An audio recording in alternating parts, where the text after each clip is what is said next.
Hey everyone, this is Shpan, and thanks for joining me today. We're here at my home in Grimfort, and we'll be digging deep into some in-game lore and history written by different historians of the Iliac Bay.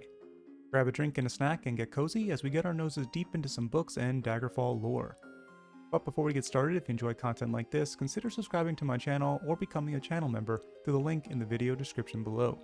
And with that out of the way, let's pull the first book off the shelf.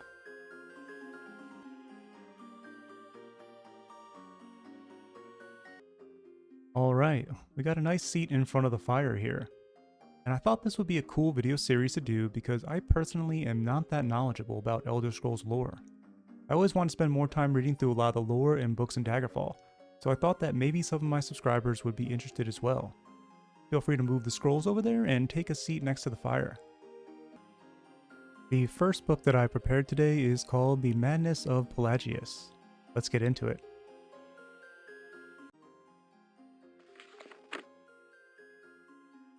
The Madness of Pelagius. The man who would be emperor of all of Tamriel was born Thoris Pelagius Septim, a prince of the royal family of Wayrest in 3E 119 at the end of the glorious reign of his uncle Antiochus I.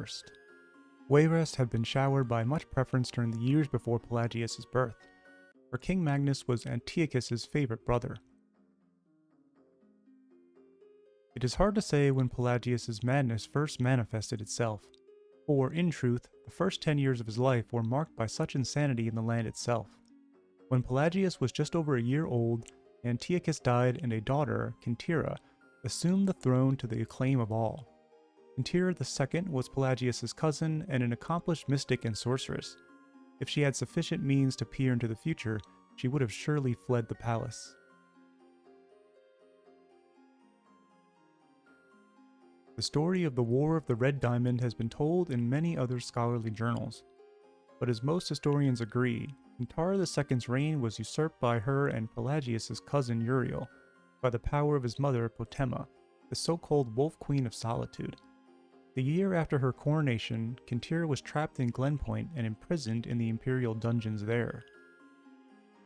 All of Tamriel exploded into warfare as Prince Uriel took the throne as Uriel III, and High Rock, because of the imprisoned empress' presence there, was the location of some of the bloodiest battles. Pelagius' father, King Magnus, allied himself with his brother Sepphoris against the usurper emperor, and brought the wrath of Uriel III and Queen Potema down on Wayrest. Pelagius, his brothers and sisters, and his mother Euthella fled to the Isle of Balfiera. Euthella was of the line of Dureni, and her family manse is still located on that ancient isle even to this day.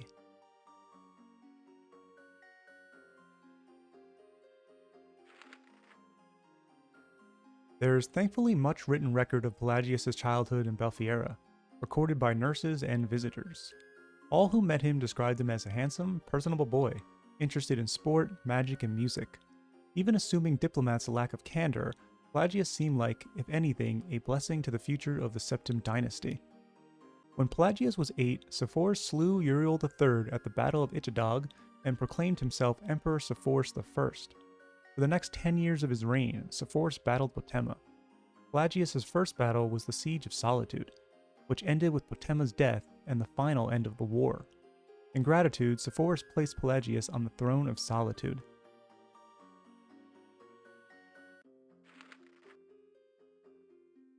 As King of Solitude, Pelagius' eccentricities of behavior began to be noticeable. As a favorite nephew of the Emperor, few diplomats to Solitude made critical commentary about Pelagius. For the first 2 years of his reign, Pelagius was at the very least noted for his alarming shifts in weight. 4 months after taking the throne, a diplomat from Ebonheart called Pelagius a hale and hearty soul with a heart so big it widens his waist. 5 months after that, the visiting princess of First Hold wrote to her brother that the kings gripped my hand and it felt like I was being clutched by a skeleton. Pelagius is greatly emaciated indeed. Sepphoris never married and died childless 3 years after the Siege of Solitude. As the only surviving sibling, Pelagius' father Magnus left the throne of Wayrest and took residence at the imperial city as the Emperor Magnus I. Magnus was elderly and Pelagius was his oldest living child, so the attention of Tamriel focused on Sentinel. By this time, Pelagius' bizarrities were becoming infamous. There are many legends about his acts as King of Sentinel. but few well-documented cases exist. It is known that Pelagius locked the young princes and princesses of Silvenar in his room with him, only releasing them when an unsigned declaration of war was slipped under the door. When he tore off his clothes during a speech he was giving at a local festival, his advisors apparently decided to watch him more carefully. On the orders of Magnus, Pelagius was married to the beautiful heiress of an ancient dark elf noble family, Taria Rathim. Nordic kings who married dark elves seldom improved their popularity. There are two reasons most scholars give for the union. Magnus was trying to cement relations with Ebonheart, where the Rathim clan hailed. Ebonheart's neighbor, Mournhold, had been a historical ally of the Empire since the very beginning, and the royal consort of Queen Berenzia had won many battles in the War of the Red Diamond. Ebonheart had a poorly kept secret of aiding Uriel III and Patenna.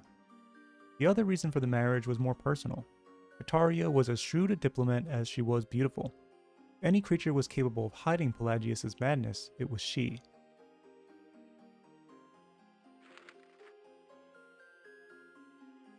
On the 8th of 2nd Seed 3E145, Magnus I died quietly in his sleep. Joleth, Pelagius' sister, took over the throne of Solitude, and Pelagius and Kataria rode to the imperial city to be crowned emperor and empress of Tamriel. It is said that Pelagius fainted when the crown was placed on his head. Kataria held him up so only those closest to the thrones could see what had happened. Like so many Pelagius stories, this cannot be verified. Pelagius III never truly ruled Tamriel. Kataria and the Elder Council made all the decisions and only tried to keep Pelagius from embarrassing all. Still, stories of Pelagius III's reign exist. It was said that when the Argonian ambassador from Black Rose came to court, Pelagius insisted on speaking in all grunts and squeaks, as that was the Argonians' natural language. It is known that Pelagius was obsessed with cleanliness, and many guests reported waking to the noise of an early morning scrub down of the imperial palace. The legend of Pelagius, while inspecting the servants' work, suddenly defecating on the floor to give them something to do, is probably apocryphal. When Pelagius began actually biting and attacking visitors to the imperial palace, it was decided to send him to a private asylum. Kataria was proclaimed regent 2 years after Pelagius took the throne. For the next 6 years, the emperor stayed in a series of institutions and asylums. Traitors to the empire have many lies to spread about this period. Whispered stories of hideous experiments and tortures performed on Pelagius have almost become accepted as fact. The noble lady Kataria became pregnant shortly after the emperor was sent away, and rumors of infidelity and, even more absurd, conspiracies to keep the sane emperor locked away ran amok. As Kataria proved, her pregnancy came about after a visit to her husband's cell. With no other evidence, as loyal subjects we are bound to accept the empress's word on the matter. Her second child, who would reign for many years as Uriel IV, was a child of her union with her consort Lariette, and publicly acknowledged as such. On a warm night in Sun's Dawn, in his 34th year, Pelagius III died after a brief fever in his cell at the Temple of Kinnereth in the Isle of Bettany. Kataria I reigned for another 46 years before passing the scepter onto the only child she had with Pelagius, Cassander. Pelagius's wild behavior has made him perversely dear to the province of his birth and death. The 2nd of Sun's Dawn, which may or may not be the anniversary of his death, records are not very clear, is celebrated at Mad Pelagius, the time when foolishness of all sorts is encouraged, and so one of the least desirable emperors in the history of the Septim dynasty has become one of the most famous ones.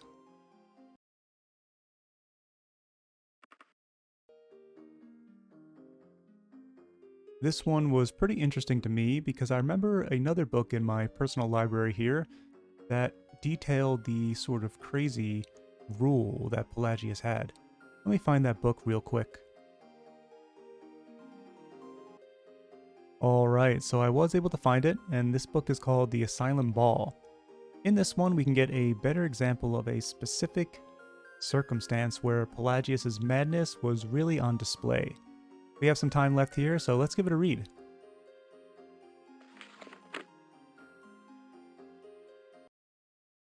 My great-great-uncle was a warder at an asylum in Torval. Maybe he was my great-great-great-uncle. It was quite a long time ago.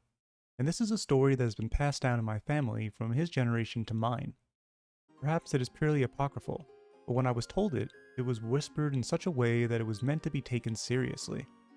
Not having any children of my own to whisper to, and being in need of some gold, I have elected to publish my story. The asylum my great-great-uncle worked in was apparently very posh.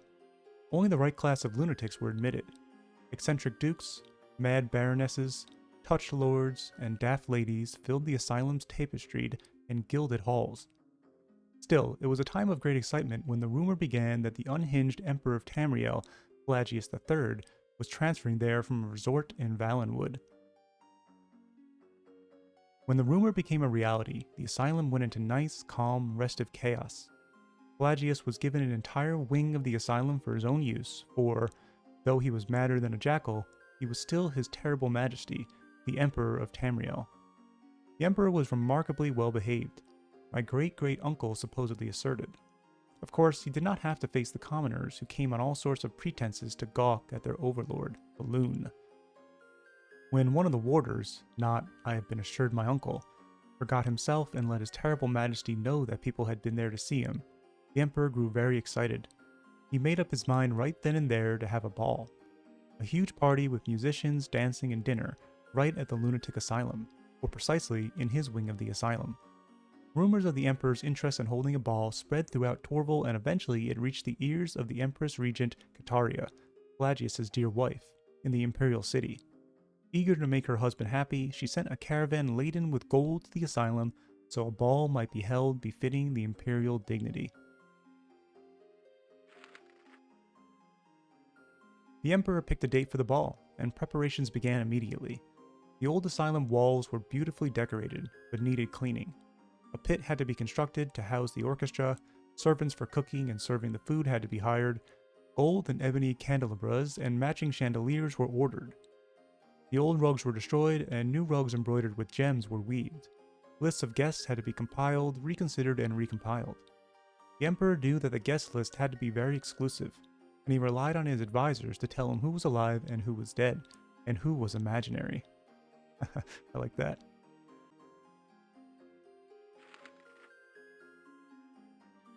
The party was set to begin at 9 o'clock. At 6, the hairdresser he had hired from Torval finished his imperial coiffure. At 7, he was fully dressed in the robes he had ordered for the ball. Voluminous black silk and piled velvet crusted with red diamonds.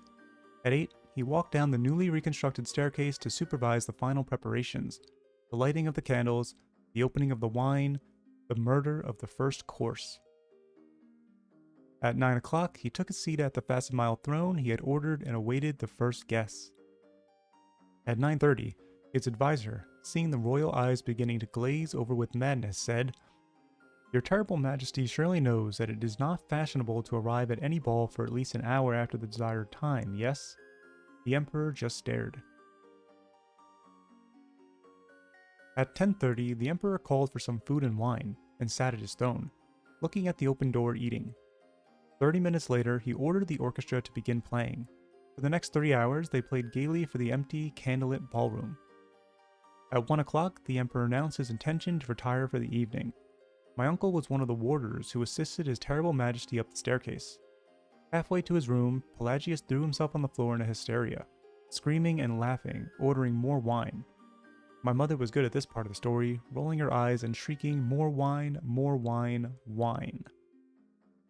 And in short, imagining that he was possessed by all the revelers at his party that never was.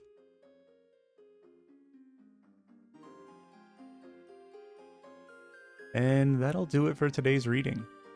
I hope you guys enjoyed this one. Elder Scrolls lore is fun to learn about to me because it feels so clearly inspired by real-world history.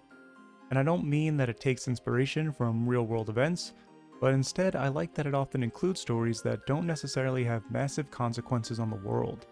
Some rulers were cruel, some were unwell, and others were inconsequential. Pelagius' story feels like a random footnote in the history of Elder Scrolls lore that did not necessarily have a huge impact, but his legacy and the legend around his behavior left enough of an impact on the people of Tamriel that they celebrate a day in his honor to act silly. This kind of world building is great to me because when writers don't make every event or every leader a huge agent of change in the world, it creates a greater sense of believability and interest in the world's history to me. Some leaders were simply strange and interesting to read about. Thanks for watching everyone, and I hope I'll see you in the next episode. Take care.